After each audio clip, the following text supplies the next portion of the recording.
Thierry Henry has a playing record that would turn any footballer green with envy. Claiming a FIFA World Cup, European Championship and a UEFA Cup, as well as kicking hundreds of goals and playing for some of the world's greatest clubs, he knows what it takes to make it. FIFA World Cup winner and 4 times Premier League top scorer, Thierry Henry has terrified opposing defenders for more than a decade. His brilliant career has seen him don the stripes of some of the most famous clubs in Europe, leading them to countless trophies and titles. He was born in Les Ulis, a tough and heavily populated district of Paris that offered him few childhood comforts. Despite, or perhaps because of the lack of important facilities in the neighbourhood, Thierry turned to football. In the mid-1980s, when he was just 7 years old, his display of potential prompted Claude Chazelle to draft him to the local club, CO Les Ulis. In 1989, he joined US Palaiseau, but left the year after when his father had a falling out with the club. This led to his move to ES Viry-Châtillon, where he was spotted by Monaco scout Arnold Catalano in 1990. Catalano was so impressed with Thierry's ball skills, he was recruited without a trial. After completing a course at the elite Clairefontaine Academy, he eventually joined Monaco's youth team in 1992. With talent and pace to burn, Thierry Henry made his professional debut for Monaco in 1994 at the age of 17. During his 5 seasons with the club, the young winger won the French Young Footballer of the Year, broke a French goal-scoring record and helped his club win the Ligue 1 title. In January 1999, he was transferred to Juventus for a fee of around €12 million. Playing on the wing, he found it difficult to be effective against the strong and disciplined defence of Italy's Serie A. After scoring just 3 goals in 16 appearances, a mutual agreement saw him transferred to Arsenal less than 8 months later. He was reunited with former Monaco manager Arsène Wenger, and after a frustrating season in Italy, he was given a second chance to shine. Now playing up front, he failed to score a goal in his first 8 games, and the Arsenal fans began to question the hefty €12 million price tag. After conceding that he needed to relearn the art of striking, the Frenchman started to hit his straps and finished the season with a tally of 26 goals. Thierry's boot went on to lead the Gunners to the kind of glory they hadn't seen since the early 1990s. Having come so close to the Premier League title, as well as the UEFA Cup in his first season at Highbury, he made sure of Arsenal's success in the years that followed. His repeated tallies of 30 goals a season no doubt helped Arsenal secure the Premier League title in 2001-2002 and again in 2003-2004. I think everyone will remember that in the year 2003 and 2004 a team stayed unbeaten, and the team in question was Arsenal. Thank you. Aside from helping them to the 2 EPL titles, Thierry also played a dominant role in improving Arsenal's trophy haul in other competitions. In 2001-2002, they pulled off the double by winning the FA Cup, which they won again in 2002-2003 and 2004-2005. Throughout their winning streak, however, there was one title which continued to elude them, the UEFA Champions League. No, just, since the beginning I wanted to win that competition, and obviously it is a fact. That's, the big thing missing on my CV and also Arsenal's CV. After finishing runners-up in the UEFA Champions League in 2000, Thierry had another chance to claim the crown against Barcelona in 2006. I think that playing the Champions League is always something special anyway. The fact that it's in France is great for me and for all the French. For Ronaldinho, it can also be special because he used to play in Paris. In the final, Arsenal got off to the perfect start, scoring the first goal. However, 2 late second-half goals to Barcelona brought his UEFA Cup dreams crashing. The following season saw the striker battling against constant injury troubles. There is no risk, basically, for his health or his medical problems. Just the risk that it gets a bit worse after the game again and that you start from scratch again. Playing injured for the majority of the season, he still managed to score 10 goals from 17 appearances. Well, of course, who would not need a world-class player to win a very important football match? But in February 2007, the Premier League's top scorer was sidelined for 3 months with groin and stomach injuries. In June, it was announced that he would be transferred to FC Barcelona. His surprise move to Spain was welcomed with huge cheers and applause by the Barcelona fans that believed he was well worth the €24 million transfer fee. It was reported that Therry had signed a 4-year, €6.8 million per season deal with the Spanish club. Allowed to keep the lucky number 14 he'd worn at Arsenal, he hadn't harmed his chances of snagging that elusive UEFA Cup by joining one of the world's most successful clubs. I'm really pleased to be here. It's been a long chasing, if I can say, but I'm finally here and happy to be here, and can't wait to go out there and show what I can do to the fans and also to all the people who had a lot of confidence in me for coming here. So that's what I'm going to try to do in the next year coming, and hopefully I can be a great asset for the team. He scored his first goal for Barca against Lyon in September 2007, and his first hat-trick only 10 days later. He helped Barcelona to win 5 separate titles, including the La Liga and the Copa del Rey, but there was no doubt that winning the 2008-2009 UEFA Champions League meant the most to the Frenchman. After spending most of his career at Arsenal, Thierry Henry proved that he still had a lot to give by kicking 26 goals for Barcelona in 2008-2009.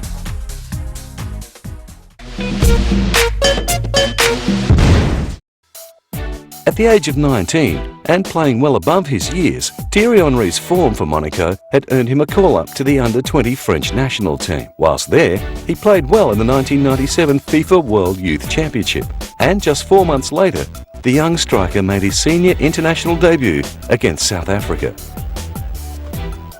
Hitting red-hot form at the right time, then French coach Jacquet was so impressed with his playing, he was included in France's 1998 World Cup squad. Entering the tournament as a relative unknown, he continued to impress on the international stage. France were also playing above expectations and found themselves in the final against the much-fancied Brazil, after both teams got through the tournament undefeated. And in one of the great World Cup final upsets, France beat Brazil 3-0 with Zinedine Zidane scoring twice. Therry, who finished the tournament as France's leading goal scorer with 3, missed out on playing in the final, but only just. Scheduled to go on as a substitute, a sending off forced France to make a defensive change instead. In recognition of his World Cup achievements, he was made a Chevalier of the Legion d'Honneur, France's highest honour. On the evening of the victory, head coach Jacquet announced he would be quitting his position as head of the national team. Roger Lemaire, who assisted Jacquet during the World Cup victory, would take over as head coach. Lemaire enjoyed major success 2 years later, guiding France to victory in the Euro 2000 in Belgium and the Netherlands. France had made the final with a narrow win against Portugal after Zinedine Zidane converted a penalty kick in extra time. They then went on to defeat Italy in the final 2-1.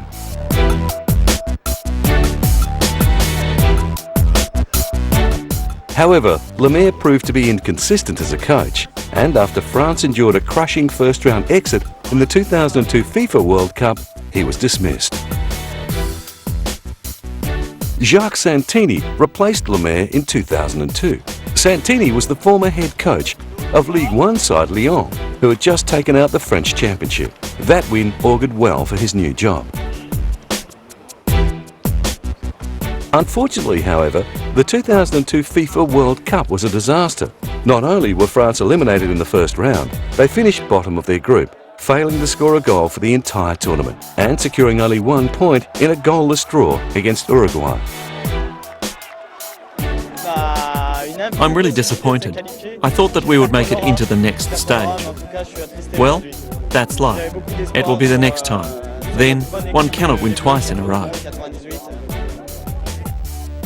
The French team travelled to Portugal in 2004 to defend their title as European champions. After the World Cup defeat, Euro 2004 gave them a shot at redemption. They started out strongly in the competition and easily advanced to the quarter-finals. However, tournament upstarts Greece knocked them out, dishing them a 1-0 defeat on their way to a historic tournament victory. Santini officially quit as coach of the national team immediately after the competition, although he had announced his intention to resign before the tournament. On the 12th of July 2004, Raymond Domenech was the French Football Federation's surprise choice to succeed Santini as head coach, becoming the third head coach since Aimé Jacquet had held the World Cup trophy in 1998. Domenech was given orders to get at least as far as the semi-finals in the 2006 World Cup. The French team went one better and made the final, where they were defeated by Italy in a penalty shootout. At Euro 2008, they were knocked out in the first round, effectively marking the end of their golden era, leaving them to focus on qualifying for the next World Cup. Despite hitting some lean times, Therry Henry has also enjoyed a lot of success during his years in the national side, winning the European Cup in 2000, the 2003 FIFA Confederations Cup, and football's ultimate prize, the FIFA World Cup in 1998. With his football career blossoming at Arsenal, Therry married English model Nicole Merry on the 5th of July 2003. The ceremony was held at Highclere Castle, a 6,000-acre estate in Berkshire, England. The loved-up couple also starred in a commercial together for car manufacturer Renault. They welcomed the birth of their first child, Taya, on the 27th of May 2005. He and Nicole bought a family home in Hampstead, North London. However, after his transfer to Barcelona, many fans were shocked to hear the news that the golden couple was heading for divorce. In 2007, the French striker kept busy with a deal to become international brand ambassador for fashion label Tommy Hilfiger. This saw him featuring in the Hilfiger campaigns of spring and autumn of that year. All the proceeds were donated to his charity, the One for All Foundation, which aims to tackle racism and social inequality among the young and underprivileged. When you're young, maybe you have to do your stuff, you have to do your own name, you have to have your, maybe if I can say in bracket, your own fame, and then give it back. And I feel the need right now to give it back. And you said to me earlier on, with the money that we're gonna generate for the foundation, I'm gonna try to build some schools. Maybe not here, maybe in Africa, maybe around my area where I come from. The deal with Tommy Hilfiger included the production of a limited edition clothing line inspired by his signature style, and their partnership led to Tommy Hilfiger signing up as a sponsor of the One for All Foundation. Another of Therry's sponsors, Reebok, featured him in their new marketing campaign with the slogan Run Easy. As he was injured at the time, the slogan seemed somewhat ironic. I'll be playing.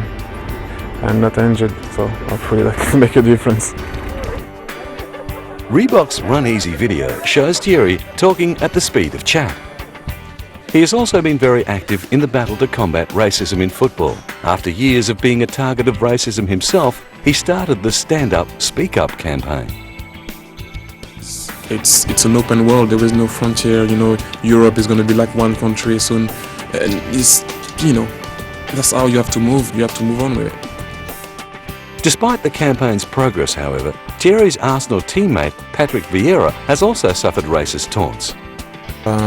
Sometimes to talk about someone that is with Patrick or with Ashley, sometimes I was just amazed, that you wonder, what these kind of people are thinking. I think they actually don't love their club that much, because that's not a good thing to show, about your club. The people who are doing whatever they are doing, sometimes to try to put black player or North African or Asian player out of their game. I just think at the time, once it happened to us in Valencia, and they were giving stick, well, if I can say stick to Patrick, all the monkey noises and stuff, and John Carew scored after. And they all cheered him up, and I was like, doesn't make any sense to me. But when he criticised UEFA's stance on the problems in 2003, he ended up with a fine. In 2004, Spanish national coach Luis Aragonés was heard referring to Therry as that black It was Argonas's words that inspired Therry to form the Stand Up, Speak Up campaign. And that's the main thing, you know, because I said to you, I could have gone like, you know, or everyone else, just say, oh, whatever, you know, I won't be around soon, so just like 5 or more 6 years, you know, you just. But I hope they're gonna do something about the game, you know. And like I said, you know, so many players did it before, you know, the likes of John Barnes, and did suffer with Paul Ince, and I'm sure Therry is playing for West Bromwich Albion also must have gone through a lot of stuff, but they did help a lot, obviously, for the black players playing right now. So I just hope, even if it doesn't maybe change right now, that 10 years, 5 years, but at least you know in the time being that you were a player that you did try to do something. Many people admire Therry Henry as much for his charity work and anti-racism stance as they do for his exploits on the field.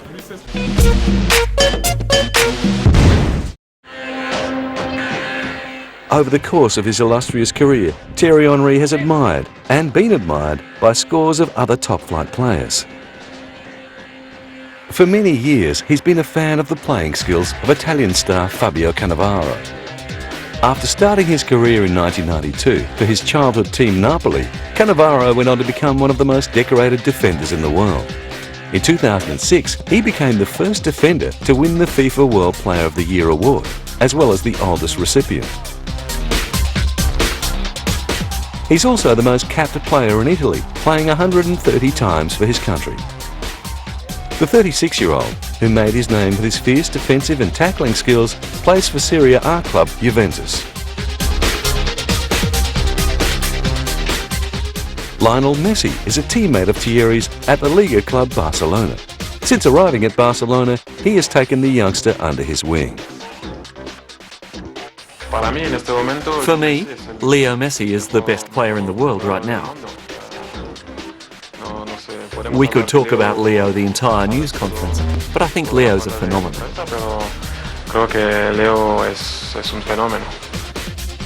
During his short career, Lionel Messi has been heralded as one of the best footballers of his generation. By the age of 21, he had received several Ballons d'Or and FIFA World Player of the Year nominations. Arsene Wenger was Thierry's coach at Monaco and again at Arsenal. He is Arsenal's most successful coach in terms of trophies and is also the club's longest-serving manager, having taken over the reins in 1996. Since he's been boss, Arsenal has won the Premier League 3 times, the FA Cup 4 times, and the FA Community Shield 4 times. But perhaps his greatest achievement was guiding Arsenal through an entire season without defeat in 2004. Thierry's former national teammate Zinedine Zidane is an idol to millions, widely regarded as one of the game's all-time greats. Zidane has won countless individual honours. He's been named FIFA World Player of the Year 3 times and was also awarded European Footballer of the Year in 1998. The attacking midfielder played an integral part in France's 1998 World Cup and Euro 2000 triumphs. He retired from professional football after the 2006 World Cup. Thierry's former Arsenal teammate Patrick Vieira was another factor in France's 1998 World Cup and Euro 2000 victories. Vieira captained Arsenal from 2002 and was at the helm when Arsenal broke Nottingham Forest's record of unbeaten games in the Premiership. In August 2008, fans ranked Vieira the 5th greatest Arsenal player of all time. Vieira now plays for Serie A club Internazionale and has helped them to 3 Serie A championships. Fellow Frenchman Michael Pantini is the current UEFA president and was a star of the French national team in the 1980s before taking over the job as national coach for 4 years. With 41 goals for France, Pantini was the national team's top scorer until Henry broke his record in 2007. With superb playing skills and poster boy looks to match, Therry Henry is a dream come true for marketing managers all over the world. His charity work and public stance on racism made him the ideal candidate for their I Am What I Am campaign. The The role as Reebok's spokesperson not only required Therry's services in television campaigns, he was also contracted to host a number of sponsored football clinics. He enjoyed working with young up-and-comers to improve their passing, dribbling, tackling, and got to share some of his vast football knowledge. The young participants were clearly thrilled to be learning priceless skills from one of the game's greats. On the football field, he is reportedly paid an impressive €7.5 million per season for Barcelona. Teammate Zlatan Ibrahimovic earns €9.5 million, while young superstar Lionel Messi is the highest paid Barca star at €12 million. When it comes to trophies, Therry has won a multitude of individual honours, including the Barclays Player of the Month on 4 separate occasions. He has also won the Premier League's top scorer 4 times, and in 2006 he made the FIFA World Cup All-Star team. However, one of his greatest honours would have to be his induction to the English Football Hall of Fame in 2008, joining football legends like George Best, Eric Cantona and Sir Bobby Charlton, as well as being voted into the Premier League season's Overseas Team of the Decade in 2004. He was also awarded the honour of being named in Pelé's top 125 greatest living